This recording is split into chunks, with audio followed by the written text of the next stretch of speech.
check 1 2. Yo, yo, yo, what's up, everybody? You know who it is. You know what it is. I'm back. I'm back, baby. They can't keep me down. They can't stop me. But anyway, we're back with this podcast. As promised, if you see my video, all one of y'all did, and I appreciate you, to one of you. Thanks, baby. But anyway, we're back with the podcast. I'm gonna try to keep this up. Anyway, we're gonna start this off a little different. We're gonna start with some sports, and sadly to say, um, the Milwaukee Bucks has been put out. Yes, I know. Obviously, I'm a Milwaukee Bucks fan, so that means Indiana is advancing. But here's the thing, y'all know who was it? Golden State got put out too, so it's crazy, and the Lakers aren't looking so good either. So it looks like Denver may do a repeat. They now obviously they're gonna have to go see that beast in the East called Boston. So we'll see how that plays out. But, so I'm looking at this article on CBS Sports, and they talking about same thing what happened with Milwaukee Bucks last year. Cause last year they also lost in the first round to the Miami Heat. And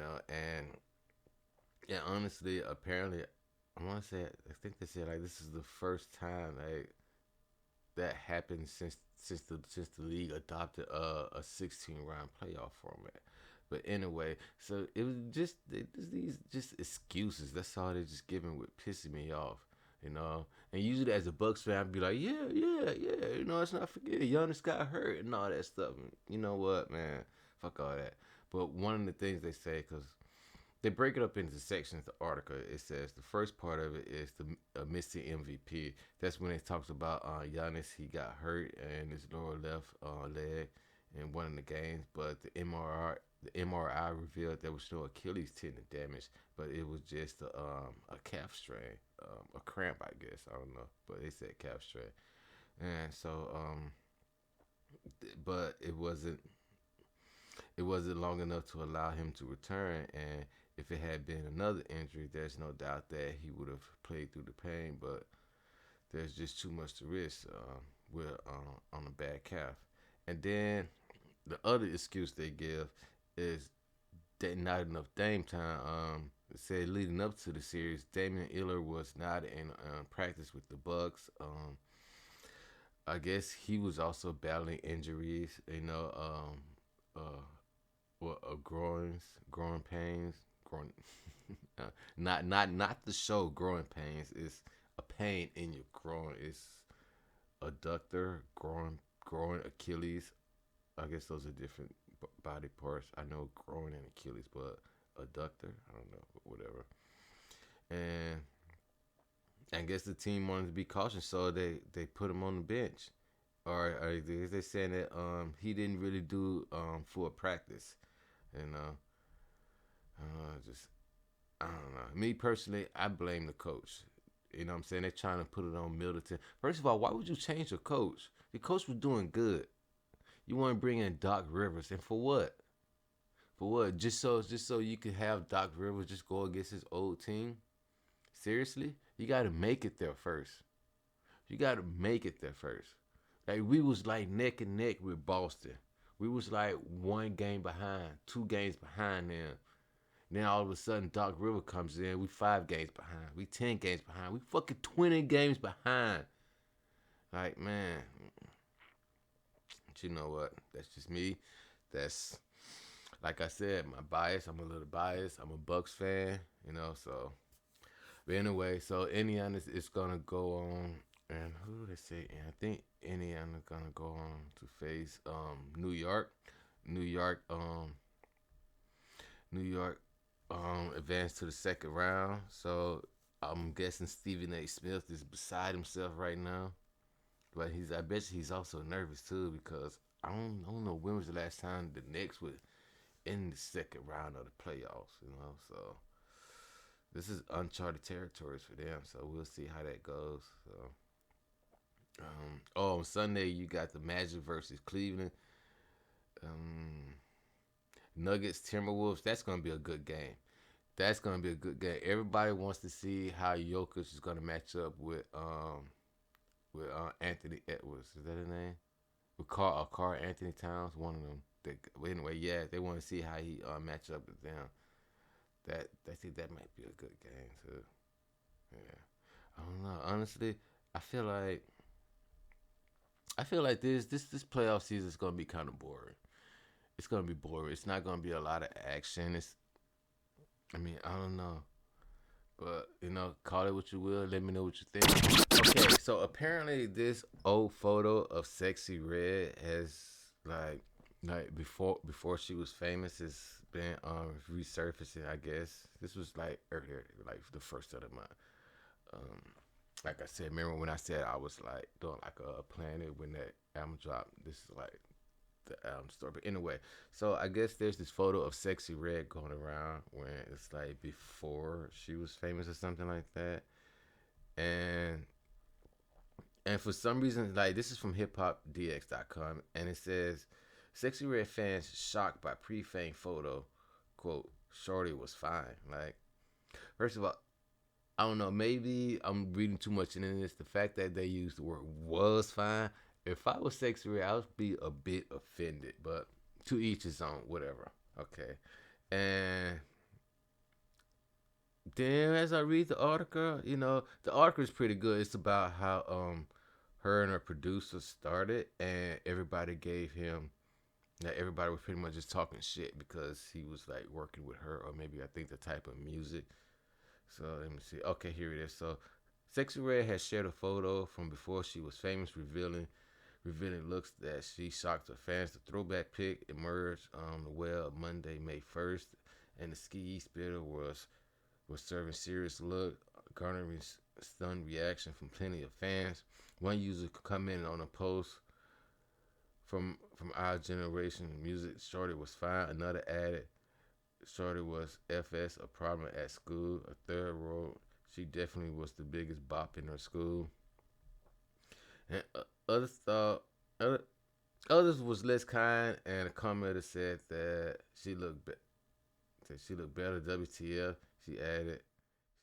Hey guys, real quick. While I was editing this video, I realized that while talking about the portion about Sexy Red, and I mentioned like the tattoos on her face. She don't actually have tattoos on her face, so I think that's important. So that way, because I know like when you see it in the picture that I chose, it's like, well, she don't actually have tattoos. It's like on her neck and stuff. So like, but even still, the thing is still the same. Like you prefer her like pre fame or post fame like that. So that's still the case. But anyway, back to the video. Nah, I'm not gonna read that comment. But anyway, honestly, how can I put this? She's alright. She's not bad. I mean, I think the only fine woman in the world is my girl. But you know what I'm saying. But how can I? I mean, she's not bad looking. I can see how guys would want to date her and stuff. I think that personally, I prefer the before picture than now. You know what I mean? Like, I like her pre. I would say I would prefer pre tattoos. I mean, that's just me. It's not too bad. I mean, like as tattoos on face for females, I think that's a bit of a turn off for me. Like tattoos is fine with me, obviously, because my girl she has tattoos, but like tattoos on the face, I don't know. But like I said, I'm gonna try to put both pictures up side by side. You guys let me know what y'all think. So pre or post, fame, which would you prefer? Back and apparently now Kendrick Lamar's wife has got dragged into this beef, and honestly, I was at first. I'm glad I kind of hold off on this. I was trying to gather my thoughts and stuff, and try to figure out how I could articulate a way to say that we should keep the wives out of this. But apparently, they already brought kids into this, so it's like, what's the point? You might as well you are once you bring kids in, and then wives just should have been there first. But anyway, whatever. To each his own. So apparently, Kendrick Lamar's wife got dragged into this for being over light skin. One user on social media, I want to say Twitter, found out, and I actually looked this up. I never actually, I don't think I ever like thought about this. So when I googled it and did it like a Google search, they are kind of light skinned, and it does give some things about what he said and all this stuff. But anyway, this is the article, and it says Kendrick Lamar's wife, fiance Whitney Alpha has been dragged into this feud with Drake over light skin complexion. Drake used the Six Scots mixed race background as ammo on his dick track U4, leading to accusations of hypocrisy as Alfred's K. Dot's high school childhood sweetheart and mother of his two children is also light skinned. I hate how they use the last name like it's the first name. Just use it, damn. Anyway, in an Instagram video, a user named Medusa Show Off slammed the Compton rapper for the perceived double standard, saying Kendrick Lamar has no right to question Drake blackness. I really hate that I'm defending Drake right now, but I gotta call a thing a thing. I don't know why she didn't say I gotta call a spade a spade. That's weird. I gotta call a thing a thing. Okay. But anyway, K. Dot baby, your wife is just as whitewashed as Drake is. Be fucking for real. Your wife has a white mother and is just as far removed from the black community as Drake is. Continue to falsely describe, I think her name is Whitney, as Lamar's wife. She added, if we're being honest, Drake actually looks more black than your wife does. Your wife does not look black at all. I feel like it would have been a snap in there. Notice with biracial women, y'all always want to call them black, but then want to switch it up when it comes to biracial men. I don't like that shit. Not only that, Kendrick Lamar lied. He said he loved dark skinned women. Meanwhile, he's been married to a biracial light skinned woman the whole time. The hypocrisy for me. And stop playing both sides. Okay, first of all, um, you can still like I like I love I love tacos, but I also love steak too. Like that's like come on. Just cause maybe that doesn't mean he hasn't had any dark skinned women in his life.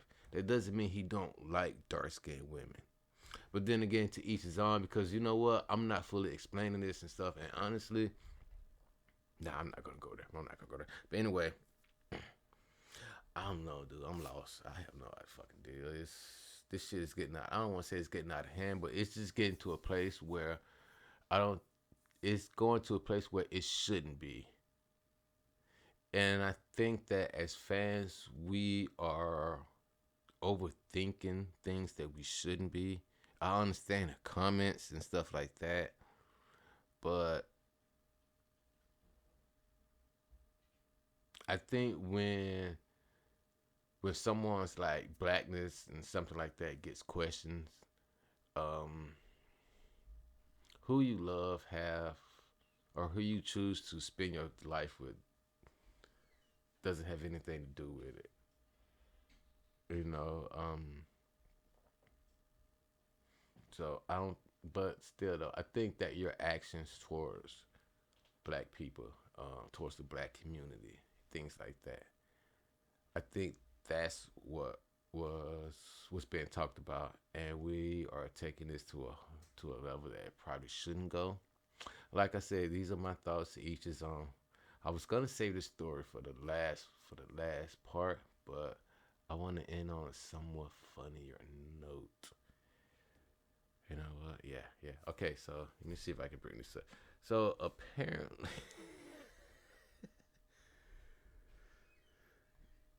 oh man. So apparently, Meek Mill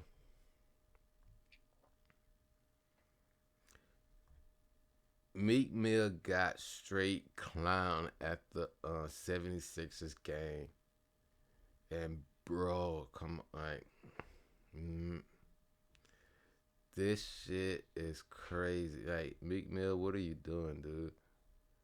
Like, bro, who's that? That okay? Okay, so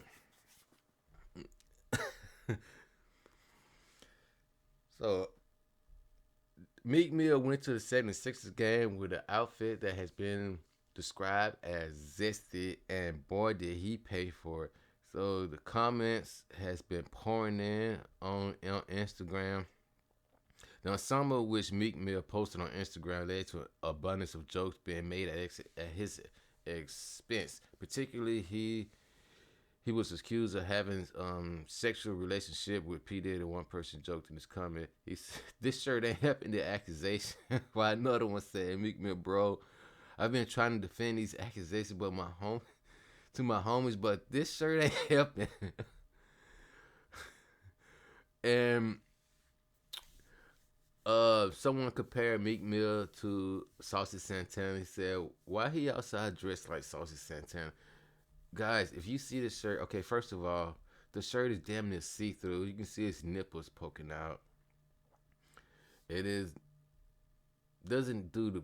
I don't know if it's the way he's standing. The way he's standing, it looks like his weight is shifted to the one side, so it's like there's like a bit of pudge like on that side, so it makes him look weird. And because the shirt is form fitting, you can see it, and like it's weird because you can see his belly button. I can tell he has an innie through the shirt. Like you can see the shirt and see like he has an innie belly button. Like the pants, black. I'm sorry, the shorts, the black leather shorts, all shiny and shit. Like I'm telling you, man, this man he looks like a trash bag. He looks like he looks like. And then he got on these gold chain. He looks like a trash bag that sell drugs. Like this man looks like damn. This man looked like he stepped off the fashion runway. The shoes is tight though. I ain't gonna lie. I can't really see the shoes. The shoes is tight, but me, come on, man. Stuff like that ain't helping, man.